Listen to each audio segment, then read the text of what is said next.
예정이 없는 영상을 하나 만들게 되었습니다.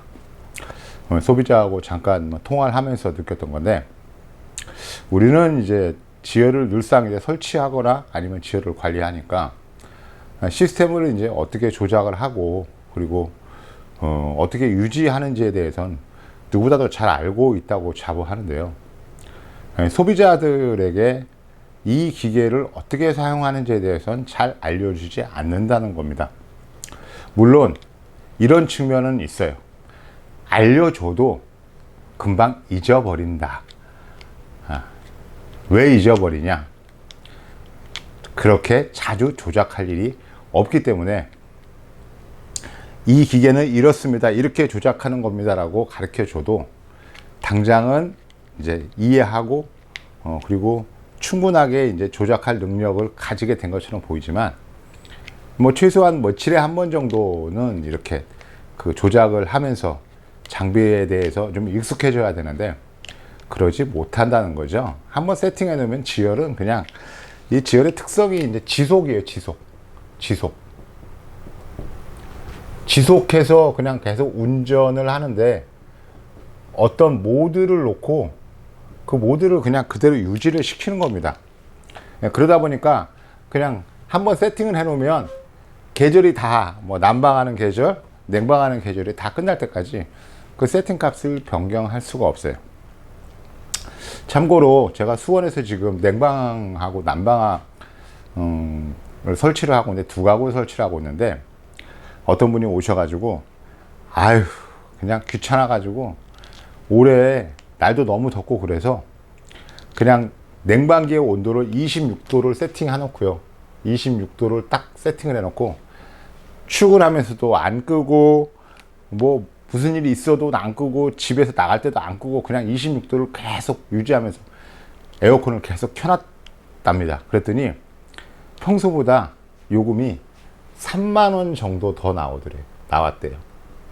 평소 같으면은 에어컨을 껐다 켰다 하니까 거의 10만원대로 이제 요금이 늘어나는데, 26도로 그냥 켜놓고 출근할 때도 켜놓고 들어와서도 26도로 계속 돌아가고 있고 잘 때도 26도로 돌아가고 있으니까 실내 온도가 아마 26도에서 27도를 계속 유지를 하고 있었을 거예요. 그러니 장비가 무리하게 운전할 일도 없고요, 그리고 운전을 한다고 그래도 금방 멈추기 때문에 장비가 사용한 전기 요금이 그렇게 많지 않게 됩니다. 지속 난방이라고 하는 건 재작년부터인가요? 러시아 우크라이나 전쟁 때문에 이제 전 세계가 난방비를 어떻게 절약하느냐, 이게 이제 화두가 되었을 때, 가능하면 실내에 실내의 온도를 기준으로 난방을 하고, 집을 비울 때도 웬만하면 온도를 낮추거나 보일러를 끄지 마세요 라는 게 이제 언론의 주된 이제 가르침이었습니다. 알려줌이었죠. 그런데 우리가 이제 습관적으로 집에 사람이 없는데 보일러를 왜 켜나? 우리 며칠 집을 비울 건데 그러면은 빈 집에 그냥 보일러만 혼자 돌아가는 거야? 그럼 기름값은, 연료비는, 전기요금은 어떻게 감당해? 그래서 이제 보일러의 전원을 끄고, 그러면 집은 충분히 식고, 그래서 다시 사람이 왔을 때 보일러를 가동하고, 그러면 집을, 방만 데피는 게 아니죠. 우리가 이런 집을 하나 난방을 한다고 했을 때,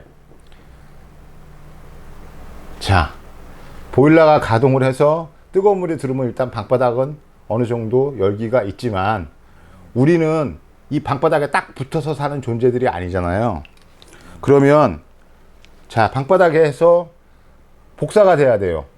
열량이 복사가 돼 가지고 대류 현상을 일으켜서 실내 온도를 어느 정도까지 올려줘야만이 우리가 우도수를 벗고 편안한 복장으로 해서 실내에서 편안한 생활이 가능한데, 보일러를 꺼버리게 되면 일단 이렇게 복사열 대류 현상으로 만들어진 집안이 급속하게 이제 식고요, 다시 방바닥을 달궈서 집안에 대류를 만들어 가지고 집안의 온도를 일정 정도까지 올리는 데는 시간이 굉장히 많이 필요하니까, 이때는 이제 보일러가 이제 죽을 힘을 다해서 운전을 하는 겁니다. 자기가 이제 그 설정해 놓은 난방 조건을 목표로 삼아서 끝까지 없이 운전을 하는 거거든요. 목표에 도달할 때까지.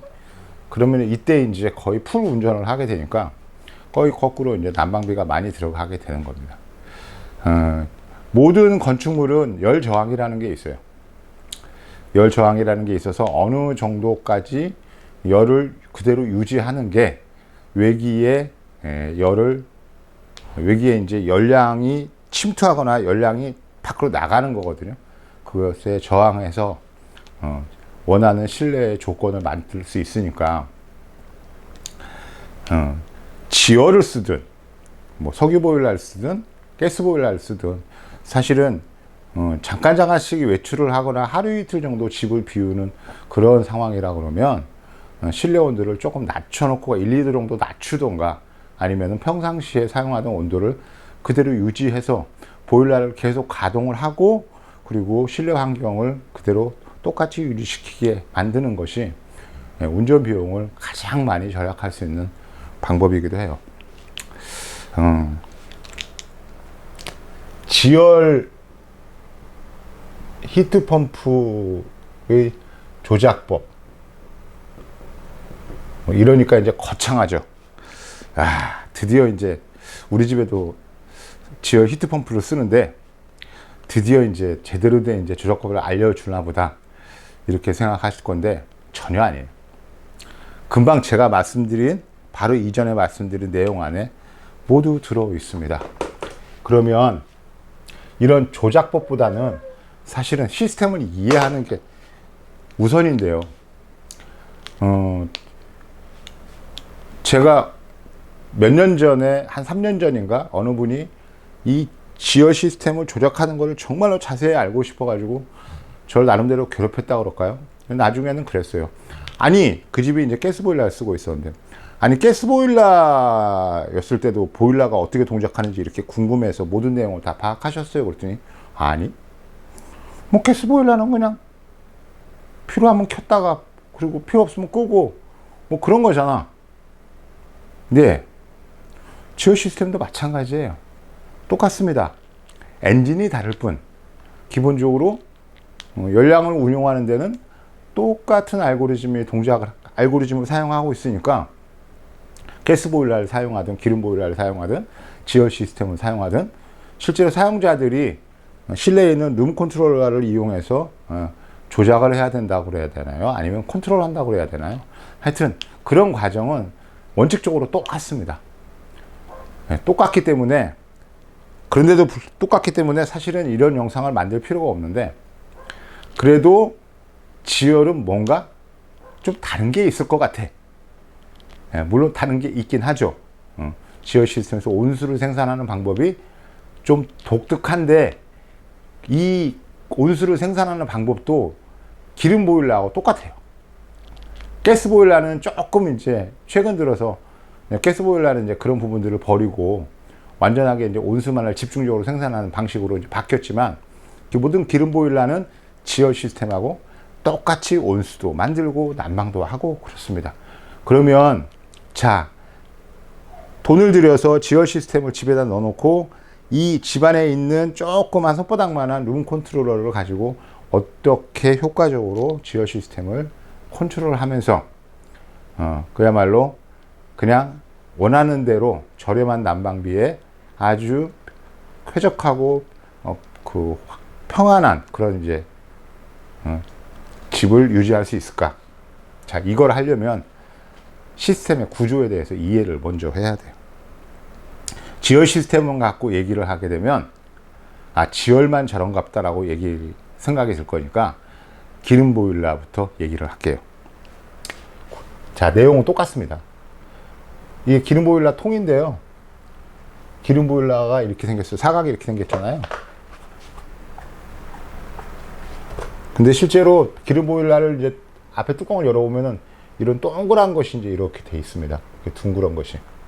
그리고 여기에 이제 뭐 바람을 점화시켰을 때 바람을 불어주는 이제 브로와라고 하는 이제 팬이 달려 있고 요 안쪽을 들여다보면 기름 보일러 같은 경우는 점화 시에 징 하면서 이제 전기가 한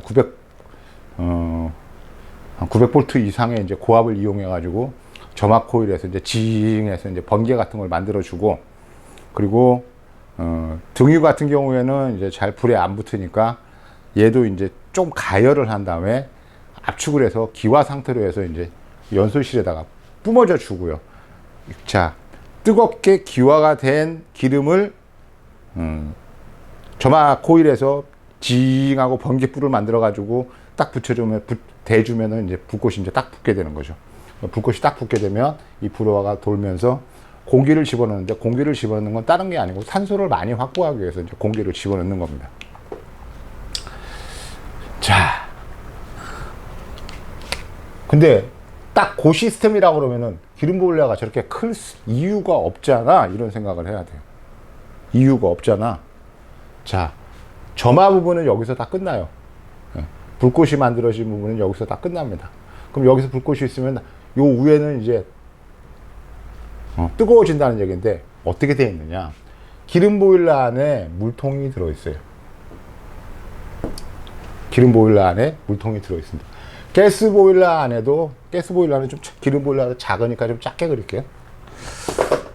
가스 보일러는 요만하다고 치면, 가스 보일러에는 보통 통상 여기서 이제 불꽃이 막 일어나게 되면 요 상부에 이렇게 물통이 있습니다. 당연히 물통 사이즈가 다르죠. 네, 물통 사이즈가 다릅니다. 자, 보일러는 어떤 식으로 동작을 하냐면 점화를 시켜서 물통을 달궈요. 물통을 달굽니다. 죄송합니다. 35도C 이상이 되면 똑같아요. 35도C 이상이 되면, 자, 여기 있는 모다를 동작을 시킵니다. 모다를 동작을 시켜갖고 이 물통에 물을 집 안으로 공급을 하죠. 자, 물통에 물을 집 안으로 공급을 해주면 반대쪽에서는 집 안에 차가운 물이 집을 이제 들어오게 되니까 어떻게 돼요? 물통의 온도는 이제 35도에서 더 내려가게 되죠. 그러면은 이 보일러는 이 물통의 온도를 실제로 난방을 목표로 하는 것 같지만, 이 두 개의 보일러, 가스 보일러, 기름 보일러는 목표가 뭐냐면 이 물통의 온도를 유지하는 게 목표예요. 유지하는 게. 자, 보일러마다 약간 차이가 있습니다만은 기름 보일러 같은 경우는 보통 70도 정도까지도 이 물통에 물을 가열을 해요. 가스 보일러도 내나 똑같습니다만, 근데 이제 이 물이 70도가 된다는 얘기는 집을 데피고 들어오는 물이 거의 60도 이상이었을 때 불꽃을 받아서 잠깐 끓면 70도가 되는 거니까, 사실은 이 보일러실 안에 있는 물통의 물이 저렇게 높은 상태로 유지가 될 수가 없어요. 통상 몇 도 유지가 되냐면 45도에서 55도 정도 C 정도 유지가 됩니다. 이게 어디서 많이 들어보는 온도 값인데요. 45, 그러니까 실제 보일러나 기름 보일러든 석유 보일러든 우리가 난방 시에 사용하는 난방수의 온도 값은 이 정도밖에 되지 않아요. 물론 얘를 계속 불꽃을 이용해서 가열을 하면 이렇게 온도가 올라갈 수도 있고, 얘도 똑같이 올라갈 수 있습니다. 자, 그런데 이제 계속 모다를 이용해서 집을 난방하기 위해서 계속 물을 순환을 시키니까 따뜻한 물이 나가고 집을 데피고 찬물이 다시 들어오게 되면 이 물통 안에 있는 물의 온도가 막 70도, 60도 이렇게 넘게 이렇게 순식간에 달궈지지도 않고요. 천천히 조금씩 이제 집안을 충분하게 난방을 하고 돌아오는 물의 온도가, 난방이 어느 정도 달성이 되면 물의 온도가 이렇게 낮지 않거든요. 그럼 낮은 물에, 그러니까 온도가 많이 낮지 않은 물의 온도를 올리는 데는 금방 올리니까 이렇게 70도까지도 올라갈 수 있습니다만, 이 정도 되면 보일러가 꺼져요. 왜 꺼지냐면 이미 이 집을 데피고 들어오는 물의 온도가 예를 들어서 뭐 한 45도 정도 되면 집안 온도는 25도 정도까지 올라가 있어요. 자, 여기도 보이는지 모르겠는데 우리는 이제 바닥 난방이잖아요. 바닥 난방입니다. 바닥 이제 엑셀관으로 난방 코일을 깔아가지고 여기에 이제 세면을 바른 다음에 마루판을 깔고 그리고 이제 사람이 이제 여기서 이제 생활을 하는 이제 실내 환경을 만들게 되는데 복사 난방이잖아요. 복사 난방이어서 이 난방 코일에 뜨거운 물이 따뜻한 물이 들어가지고 바닥을 달궈서 그 달궈진 온도 값이 대류를 일으켜 가지고 집안의 실내 온도를 유지하는 건데 이 정확하게 이 차이가 집마다 건축 공법마다 약간의 차이가 있습니다만 약 한 20도 정도 차이가 나요. 요게. 그러니까 쉽게 해서 실내 온도가 20도가 유지가 되려고 그러면 요 바닥을 흐르는 물의 온도는 20도 더하기 40도 정도는 돼야 되고요. 실내 온도가 25도씨 정도 되려고 그러면 여기는 45도 이상의 물이 지나고 있어야 이 열량이 집 안으로 올라와서 대류 현상을 일으키면서 실내 온도를 유지할 수 있게 되는 거예요. 그러니까 자, 난방을 끝내고 들어오는 물이 막 55도, 50도, 60도 정도 됐다는 얘기는 이미 집안은 난방 목표가 달성이 돼서 보일러 더 이상 가동하지 마라고 해서 온도 조절기에서 보일러가 가동하지 못하도록 신호를 죽여버린 거니까 보일러는 이미 꺼져 있죠. 그러니까 보일러 퇴수구 쪽, 입구 쪽, 한수 쪽에서는 이렇게 높은 온도의 물이 보일러실로 들어올 일이 없는 거예요. 거의 없습니다. 자, 이해하셨죠? 보일러는 보통 여가 한 30리터 정도. 보일러 크기마다 다릅니다만 30리터면 꽤 많은 물이에요. 그 물통이에요. 가스보일러는 보통 10에서 15리터 정도의 이제 15리터. 뭐 어느 것들은 뭐 10리터도 안 되는 이제 물통을 갖고 있는데, 자, 그러면 이제 온수는 어떻게 생산을 하느냐? 가스보일러, 기름보일러나 가스보일러 같은 경우에는 사람들이 생각했을 때 물을 직접 데우나, 물을 뭐 불을 이용해서 물을 직접 데피는 거겠지라고 생각하는데 절대 아니고요. 여기에 물통이 들어있다고 그랬죠.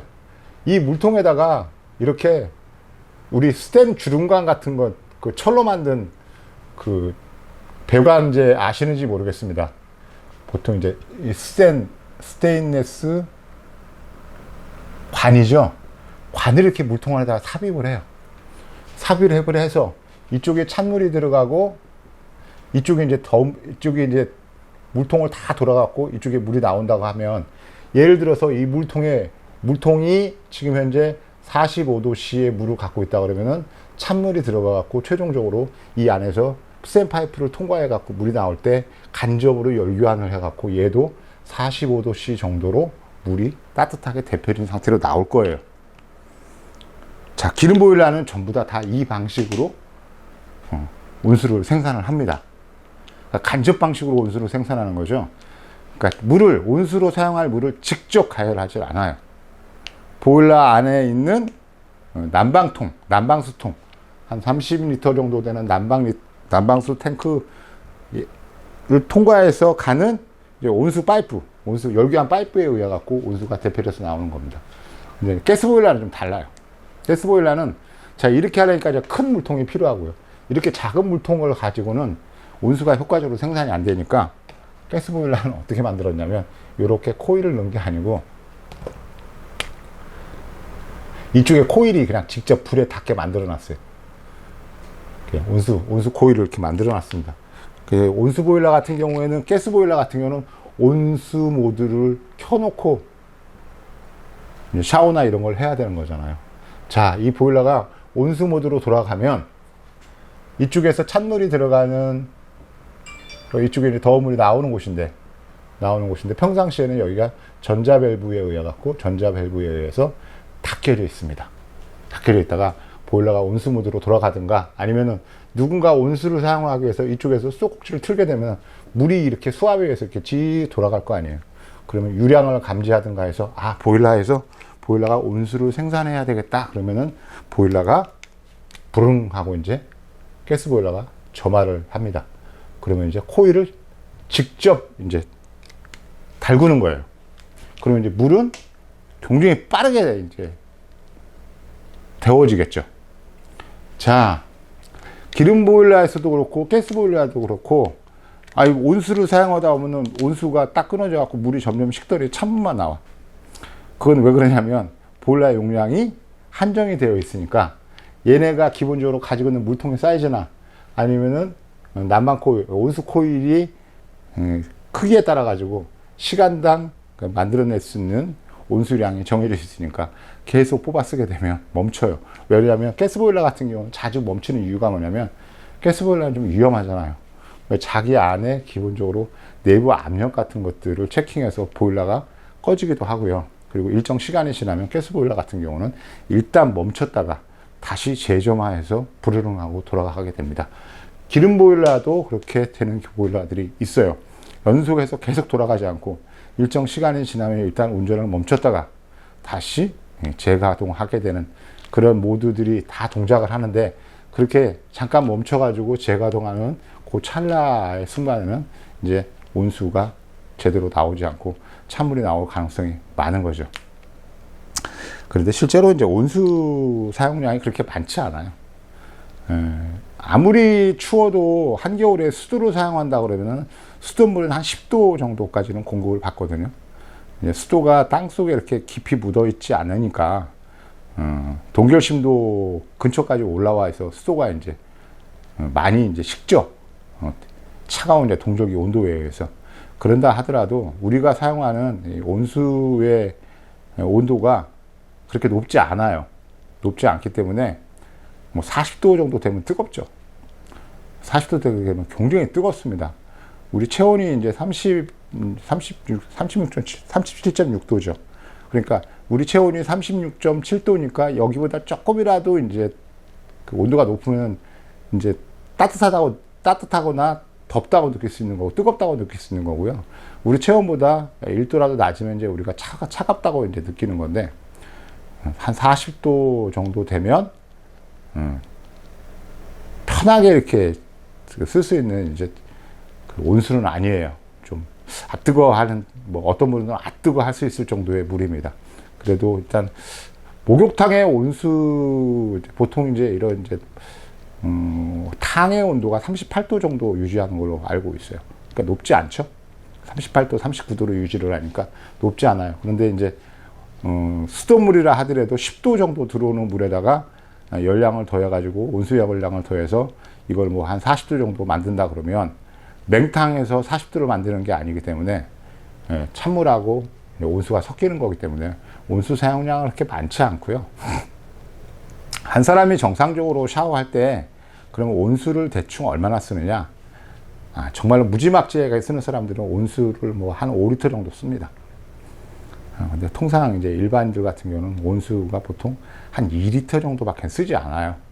이제 5리터 이상 쓰시는 분들은 뭐냐면 비누칠할 때도 뭐 할 때도 그냥 계속 물을 틀어놓고 있는 분들이에요.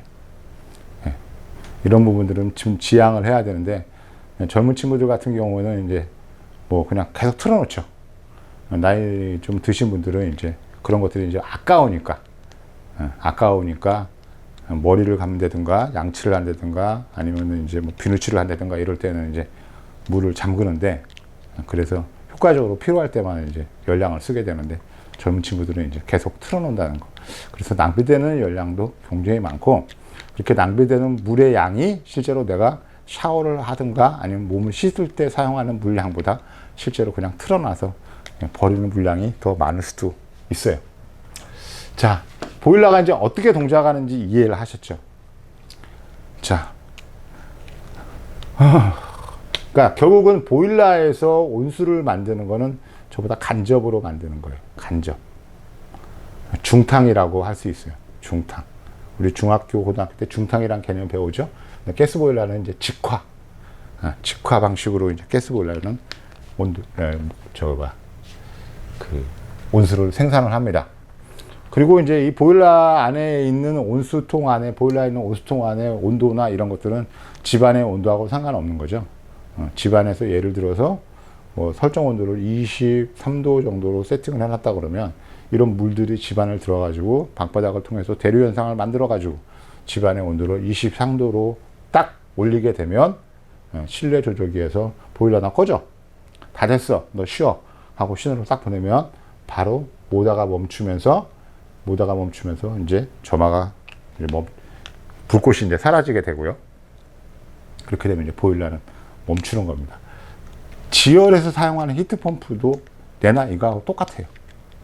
하나도 다를 게 없습니다. 하지만 이제 특징이 두 가지 정도 있죠. 그 특징을 이제 얘기를 해볼게요. 자, 지열은 히트펌프가 있고 여기에 이제 탱크가 이렇게 있습니다. 잘 이제 이해를 못 하시겠습니다만 이 히트펌프는 물 대 물이잖아요. 물 대 물입니다. 그러니까 땅속에서 들어와서 어쨌거나 뭐 열교환을 하든가 어쨌거나 하여튼 사람들이 설명하는 땅속의 열을 끌어오는 것도 결국은 물을 통해서 끌어오게 되는 거고요. 이쪽에다 난방 탱크에다가 열량을 전달하는 것도 물을 이용해서 전달을 합니다. 그러니까 히트펌프는 정확히 얘기하면 물 대 물, 이쪽 물하고 이쪽 물인데 결국은 이쪽 물의 온도 차이에 의해서 열관을 시켜가지고 어떤 목표를 달성하는 그런 거라고 생각하시면 돼요. 참고로 히트펌프는 이렇게 정확히 반 나눠서 이쪽이 이제 지중 쪽, 열원 쪽이라고 얘기할 수 있고요. 이쪽은 이제 부하 쪽이라고 얘기할 수 있어요. 이쪽은 이제 탱크 순환이라고 얘기하죠. 순환. 이쪽에 물이 이렇게 돌아갑니다. 이쪽도 물이 돌아가는데 보통 통상 1시간에 한 2톤 정도의 물량이 필요해요. 물 대 물이라고 그랬잖아요. 그러니까 물이 핵심입니다. 그러니까 이 지열 시스템에서 물 순환이 제대로 안 되게 되면 기계가 망가져요. 그래서 사실은 관리를 해줘야 되는데 그 관리랑 이제 다른 게 없고 이 배관 안에 있는 스케일이나 하여튼 배관 안에 뭐 물 자체가 이제 오염이 되거나 이런 부분들을 적절하게 막거나 오염을 막거나 아니면 이미 발생된 스케일이나 슬러지 같은 것들을 제거해 주는 것이 이 지열 시스템에서 가장 중요한 이제 관리 포인트 중에 하나가 되는데요. 자, 히트펌프는 이런 식으로 해서 열량을 만들어 가지고 물에다가 이제 따뜻한 물을 이쪽 탱크에다 보냅니다. 그럼 탱크 쪽은 똑같아요. 물이 들어가서 이쪽으로 물이 나와가지고 다시 히트펌프 쪽으로 들어갑니다. 근데 이쪽도 똑같이 구멍이 뚫려 있어서 자, 이쪽에서 모달을 이용해서 집안에다가 난방수를 공급을 하죠. 난방수를 공급합니다. 보통 예전에는 지열 초창기 때는 집이 크면 자, 이 난방수가 많으면 큰 집에 유리하겠다 그래서 집의 크기에 따라 가지고 탱크 용량을 이제 엄청나게 크게 만들기도 했는데 지금은 그냥 탱크 용량을 300리터 정도로 다 통일해서 쓰고 있습니다. 왜 그러냐면 40평 주택에서 밖바닥에 있는 물을 전부 다 끌어내니까 약 한 100리터 정도 나오거든요. 100리터도 안 나옵니다. 실제로는 한 50리터 정도밖에 나오지 않아요. 뭐 엑셀 파이프 안에 들어있는 물들이 이렇게 많지가 않으니까. 그러면은 이 40평 주택에서 난방을 담당하는 물의 총량이 50리터니까 이 50리터 물을 가열을 해가지고 집안을 데피는 데는 물량이 크지가 않으니까 별로 힘들지가 않을 거예요. 그런데 이 50리터 탱크의 물은 이 40평에서 필요한 50리터 탱크의 물이 이 탱크하고 연결이 되어 있습니다. 왜 연결이 되어 있냐면 히트펌프에서 집을 직접 이제 난방을 직접 연결해서 난방을 공급하다 보면 문제가 생겨서 초창기에 이제 많은 이제 고생을 했던 아주 생생한 일들이 그런 경험들이 있어요. 그래서 지금은 히트펌프에서 나오는 뜨거운 물을 직접 집에다 연결을 안 하고 집에다 공급을 안 하고 이게 탱크를 이용해서 한번 컨트롤 한다고 그래야 될까요? 그렇게 해서 이제 보내게 되는데 왜 그러냐면 그래서 이제 왜 그런 일이 벌어지냐면 자, 이게 이제 히트펌프가 각 라인별로 1시간에 한 2톤 정도 물량이 필요하다고 그랬잖아요. 그런데 40평 주택에서 히트펌프가 돌아가서 난방을 계속 하다 보면은 어느 정도 난방이 달성하고 나면 이제 물량이 그렇게 많이 필요하지 않은 거예요.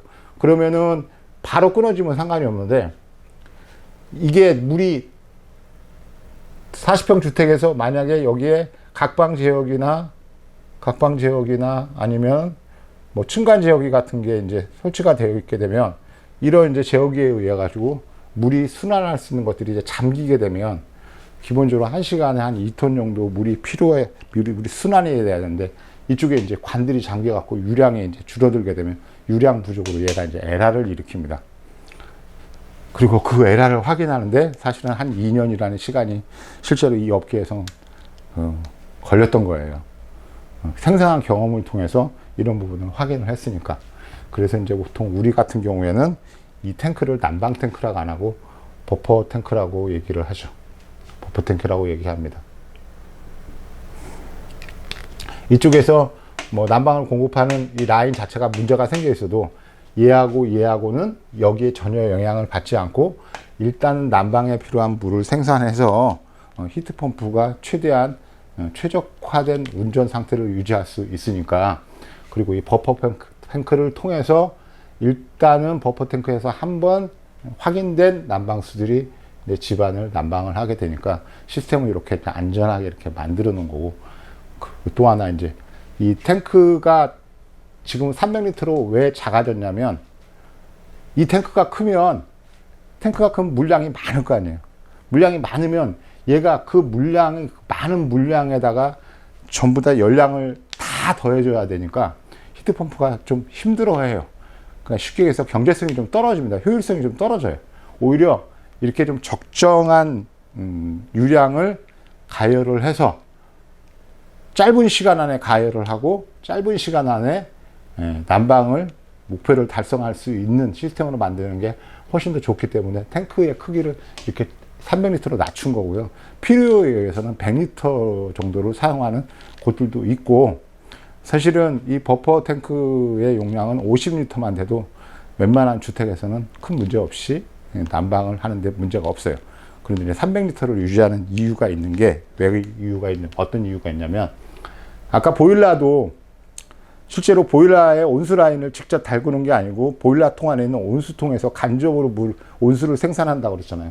지열도 똑같이 이 난방 탱크에 수생 집어넣어서 난방 탱크의 온도에 의해서 간접으로 히팅된 물을 온수로 사용합니다. 자, 그러면 보일러 같은 경우에는 그 기름이나 가스 같은 경우는 단위 시간당 열량이 굉장히 커요. 엄청나게 큽니다. 히트펌프 같은 경우는 시간당 15,000kcal잖아요. 킬로칼로리지만 기름 같은 경우에는 96,000입니다. 킬로칼로리예요. 상대가 안 되죠. 가스 같은 경우는 8만 킬로칼로리 정도가 거의 뭐 비슷해요. 기름이나 가스는. 그러니까 기름이나 가스 같은 건 초당 물을 담글 수 있는 열량 자체가 지열하고는 상대가 안 된다는 거죠. 그러니까 지열은 똑같은 열량을 만드는데 시간이 그만큼 많이 걸린다는 겁니다. 왜냐하면 기본 열량이 작기 때문에. 그래서 기름 보일러 같은 경우는 그 조그만 30리터짜리 물통에서 코일을 이용해서 온수가 나와도 여기에서 기름이나 가스가 가지고 있는 열량이 크기 때문에 이 불꽃이 이 탱크의 온도를 가열하는 시간이 굉장히 짧은 시간에 효과적으로 온도를 유지할 수 있습니다만, 히트펌프는 단위 시간당 생산할 수 있는 열량 자체가 작기 때문에 이 탱크의 온도가 떨어지게 되면 시간이 많이 필요해요. 시간이 상대적으로 많이 필요합니다.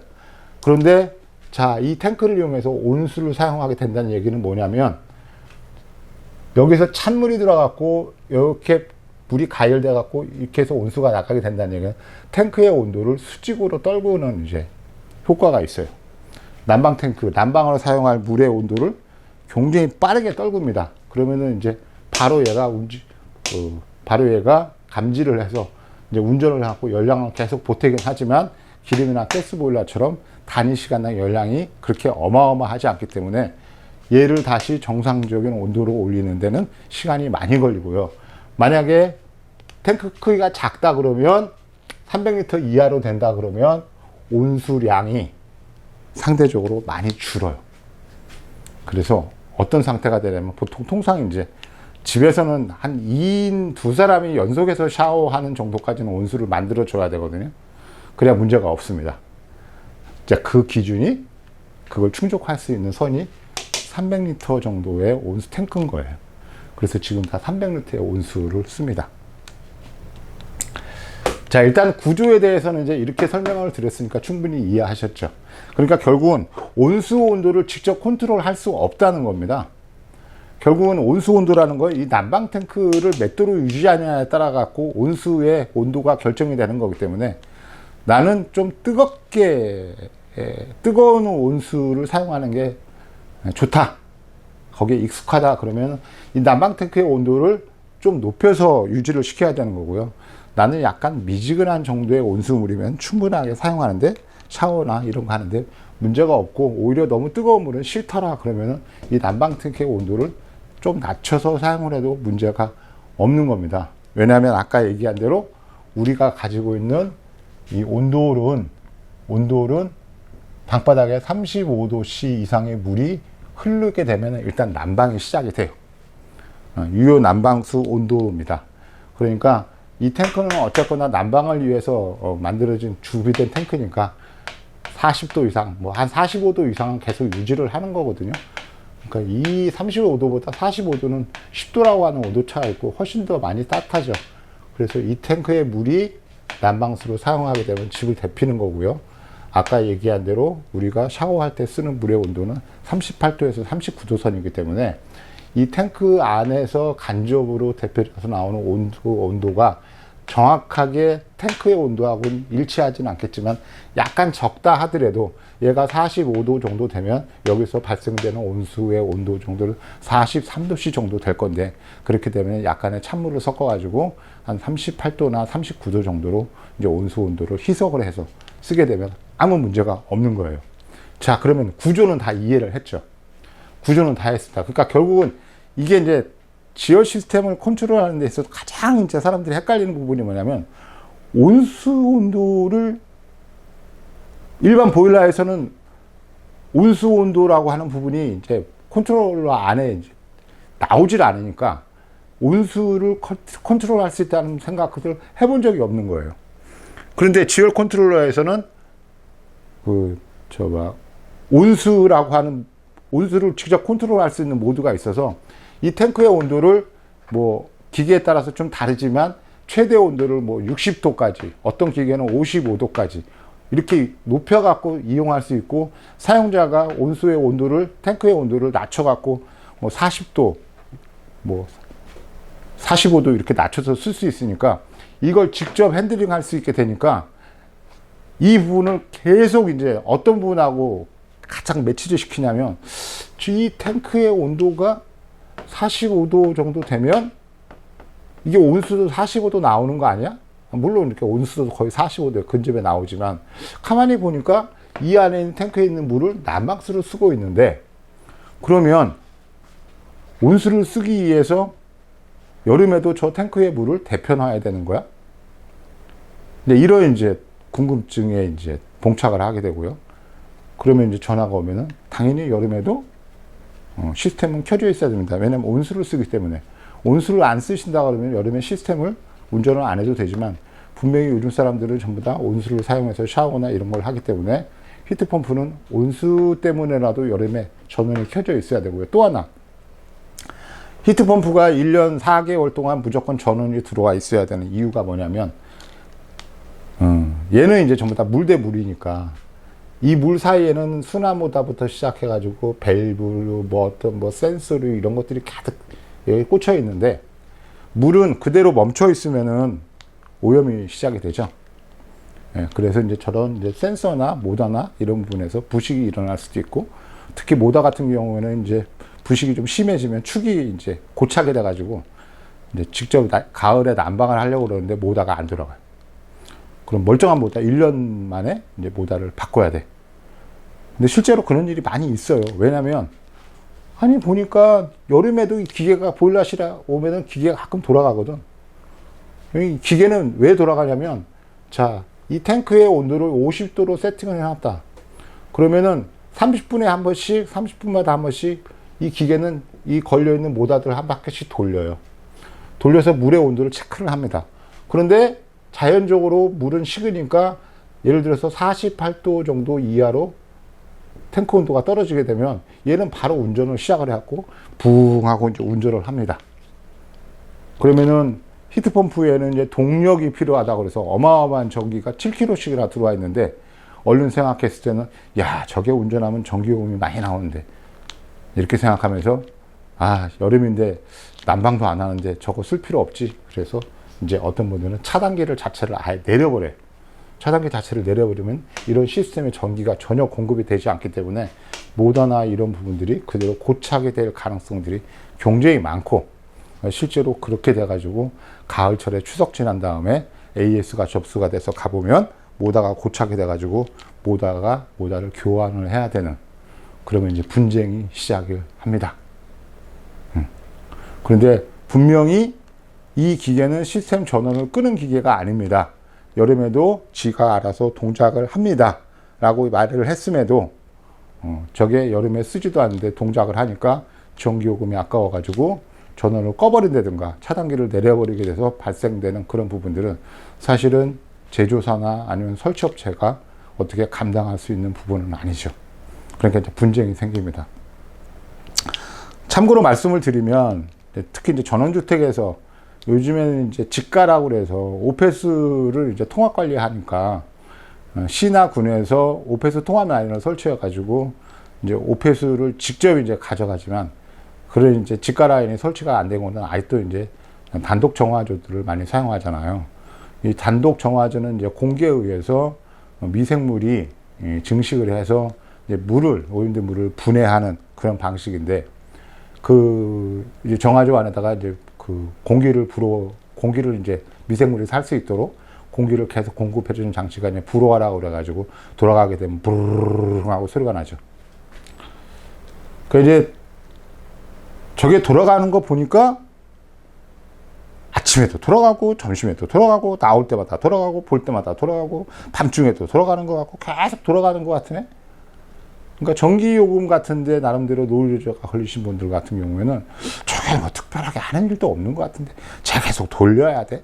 제가 계속 돌아가면 전기요금을 많이 낼 건데? 전기요금은 실제로 불호화가 전기요금을 많이 씁니다.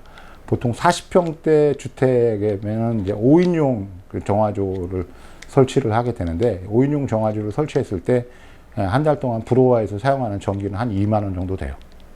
2만 원 정도, 2만에서 2만 5천 원 정도 전기 소모량을 가지는데, 그러니까 이제 어떤 분들이 불호화의 전원을 끕니다. 그럼 조용하죠. 아이고 세상 좋아. 평상시 같으면 부르르 하고 소리도 나고 신경도 많이 거슬렸는데 저게 꺼지니까 세상 좋네. 그리고 이제 며칠 동안 가만히 있어요. 그러다가 이제 어떤 현상이 일어나는데, 어떤 현상이 일어나면 그나마 그 집에는 행운인 거야. 왜냐면 정화조 안에서 이제 급격하게 이제 부패, 그러니까 쉽게 해서 미생물이 부패를 안 하고 나쁜 부패 상태가 일어나게 되면 정화조에서 이제 나쁜 냄새가 나게 됩니다. 굉장히 역한 냄새가 나기 시작하죠. 그래서 집에 이제 그 역한 냄새들이 막 이제 퍼지게 됩니다. 이게 무슨 냄새지? 그래서 찾다 보면 이제 정화조에서 이제 그런 냄새가 나게 되는 걸 알고, 그러다 보면 불호화가 꺼진 걸 발견하게 돼서 이거 스위치를 누가 내려놨대? 하고 이제 한동안 이제 난리를 치게 되면 스위치를 내려놓은 사람은 짐짓 자기가 안 내린 양 이제 모르쇠 하고 하기가 일쑤인데, 정화조 갖고 계시는 분들은 정화조의 불호화를 절대로 멈추게 하면 안 됩니다. 그리고 참고로 알아두실 게, 불호화의 수명은 2년에서 3년이기 때문에 일정 기간 사용한 다음에는 불호화를 꼭 점검을 하셔서 그 안에 있는 이제 컴프레셔예요. 컴프레셔인데 불호화, 그러니까 불호화는 바람을 불어내는 장치를 얘기하는 거잖아요. 그 안에 있는 컴프를 분명히 바꿔야 됩니다. 서울 근교 이제 양평 저희 쪽에서는 이제 수시 단속을 합니다. 수시 단속을 해서, 원래는 이 불호화가 정상적으로 동작을 안 하면 환경법은 이제 맨 상위법이잖아요. 상위법이어서 과태료도 굉장히 큽니다. 그리고 법령에 의해서 법령에서 과태료도 내야 되지만 각 지방마다 운영하는 또 환경 규제가 따로 있기 때문에 각 지방의 환경 규제에 맞게끔 또 별도의 벌금, 과태료가 또 나오게 돼 있어요. 그러니까 불화가 꺼진 것이 만약에 누구한테 적발이 되면 과태료를 2번을 내야 된다는 점. 그것도 알아두시면 이게 도움이 되는 내용일까요? 그냥 알아두시면 될 것 같습니다. 자, 지열로 돌아가서 자, 집안에 이제 룸 컨트롤러를 이렇게 달아놓고 갑니다. 뭐 여기 이제 이렇게 내가 이제 제품을 보여주지 않는 이유는 뭐냐면 지열 장비를 생산하는 회사들이 꽤 많잖아요. 그러니까 어떤 특정한 회사의 이제 룸 컨트롤러를 가지고 이렇게 쓰는 겁니다. 그러면은 다른 회사 룸 컨트롤러를 갖고 있는 데에서는 우리 거는 어떻게 쓰지? 그러면 전체 이제 룸 컨트롤러를 가지고 이제 방송을 만들어야 되는데 그럴 필요가 없어요.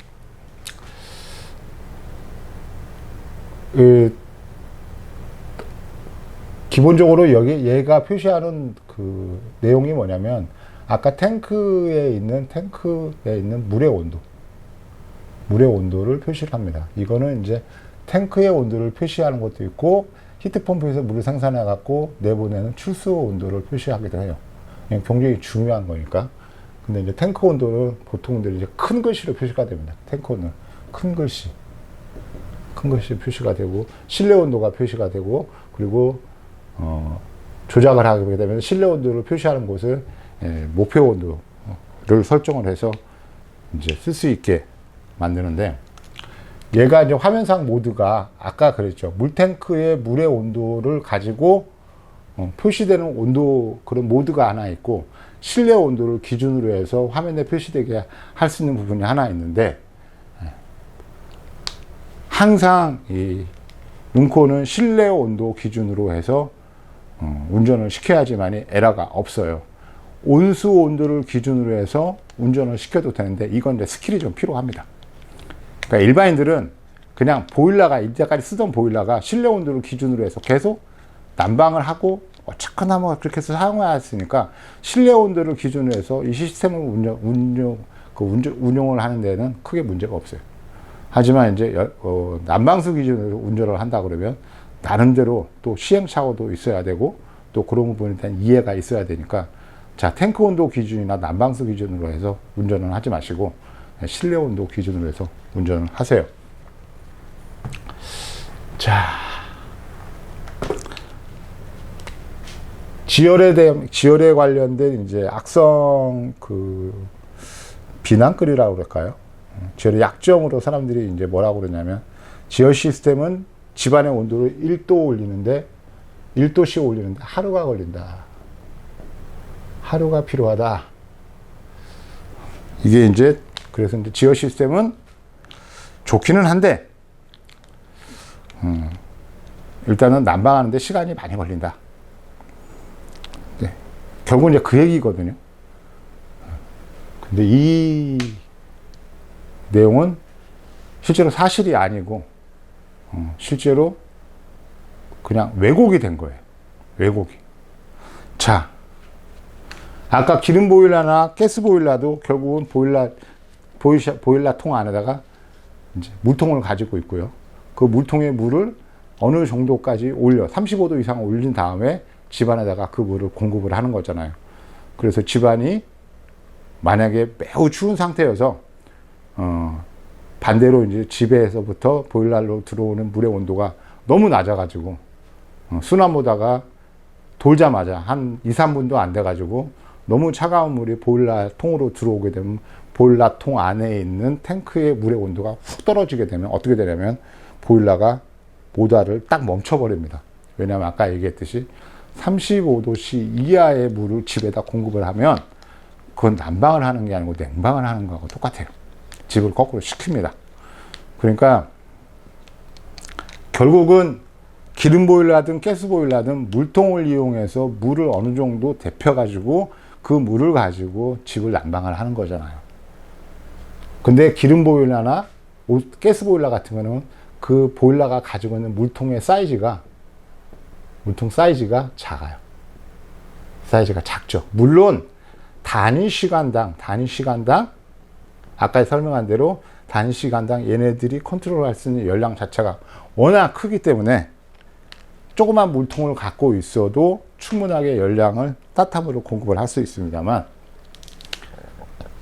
집을 완전히 식힌 상태, 그러니까 예를 들어서 뭐 한겨울 12월 달 1월 달에 준공을 해가지고 보일러 설비를 완료해서 처음으로 시운전을 해가지고 그 추운 날씨에 집을 조금씩 데펴야 되는 상태라 그러면 기름 보일러나 가스 보일러보다는 지열 시스템이 훨씬 더 유리하고 빨라요. 왜 그러냐면 지열은 아까 얘기한 대로 난방으로 사용하게 될 물의 사이즈가 최소 300리터는 되니까.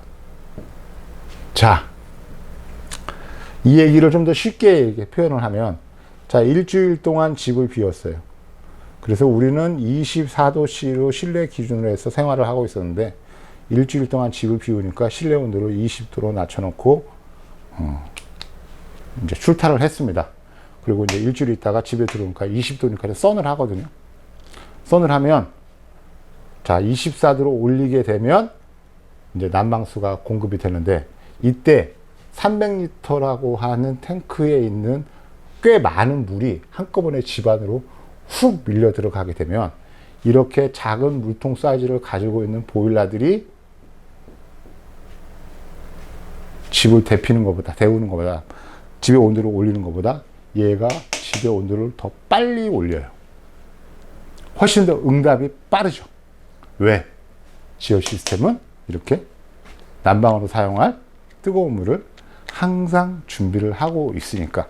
그러니까 아까 여름철에도 이제 기계가 붕 돌아간다고 했잖아요.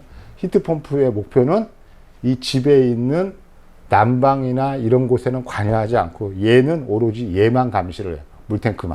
물탱크만 감시해서 물탱크의 온도가 목표 온도에서 2도만 떨어져도 얘가 부르릉 돌아서 목표 온도만큼 탱크의 온도를 유지시키고 있어요. 그리고 우리는 필요하면 그 따뜻한 물을 그때그때 순환 모드를 이용해 가지고 집에서 쓰는 거죠.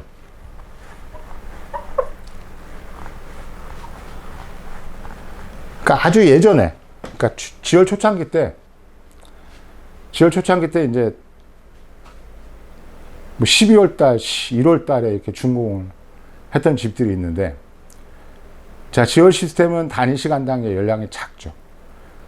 단위 시간당의 열량이 이제 상대적으로 작습니다. 그러니까 사실 이제 기름이나 가스 보일러보다는 완전하게 아무것도 없는 맹탕에서 집을 데피는 데는 시간이 좀 더 걸릴 거예요.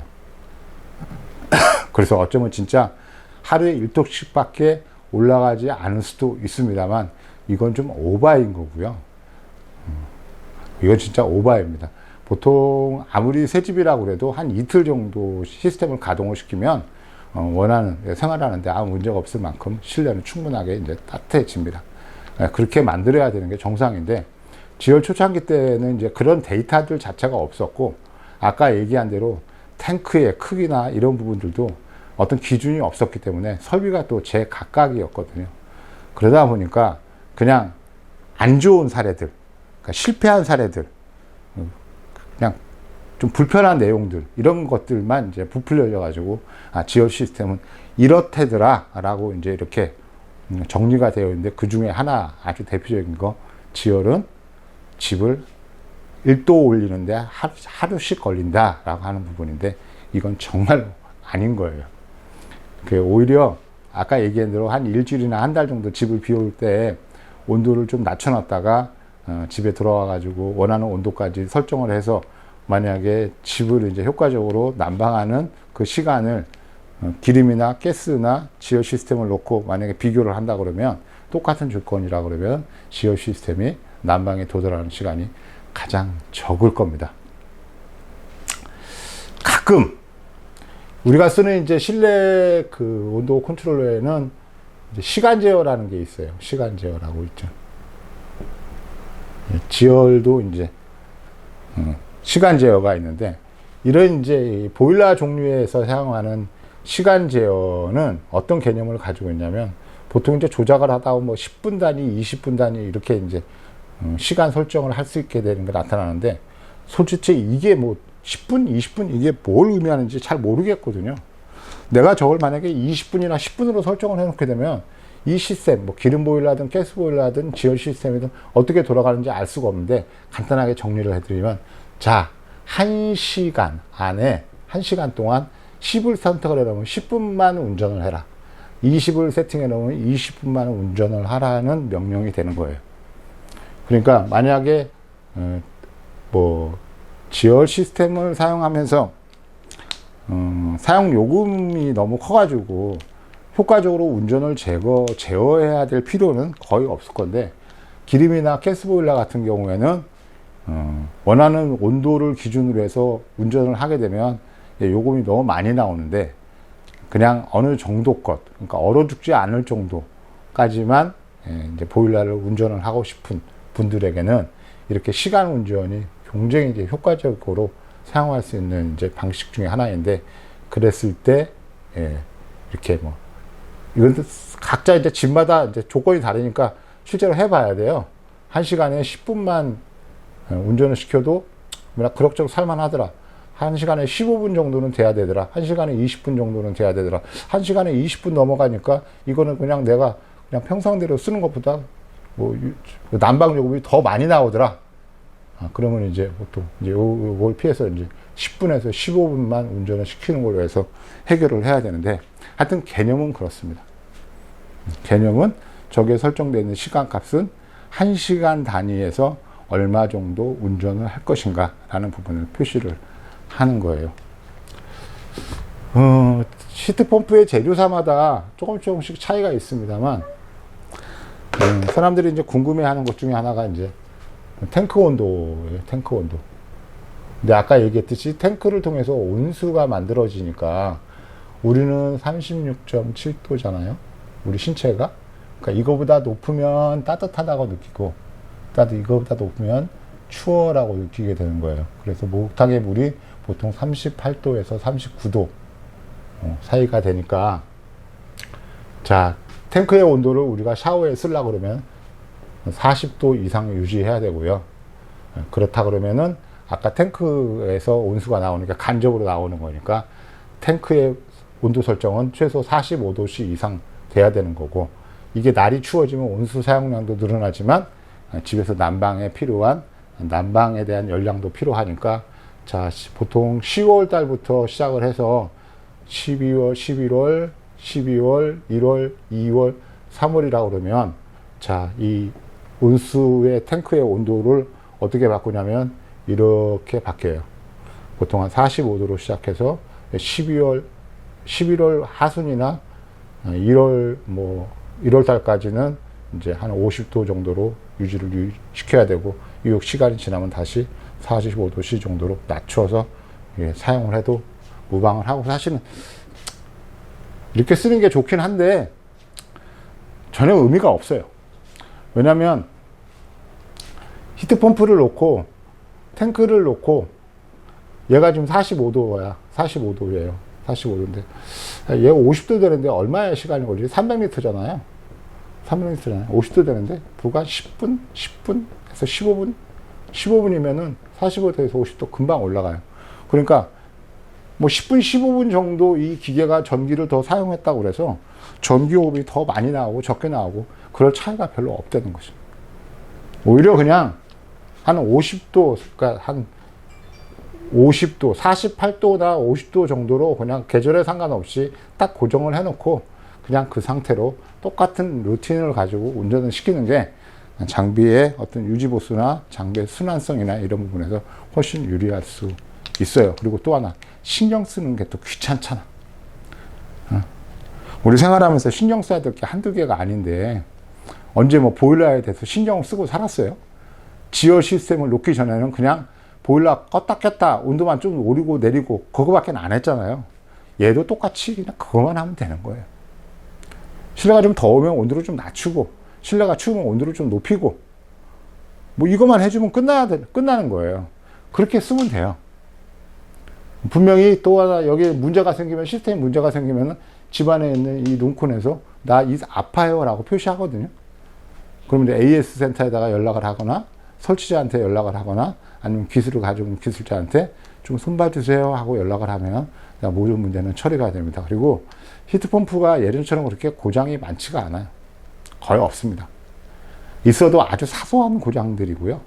그리고 히트펌프 수명도 한 15년 정도로 이제 늘었기 때문에 뭐 최초에 설치비가 좀 많이 들어간다고 해서 꺼리는 분이 많이 계신 것 같은데, 가스보일러, 뭐 도시가스하고도 비교해도 이제 그 정도 차이 날 건데, 한 10년 정도 지열하고 가스보일러하고 이렇게 운전한 요금을 비교해 보면 1,000만 원 이상씩 차이가 나요.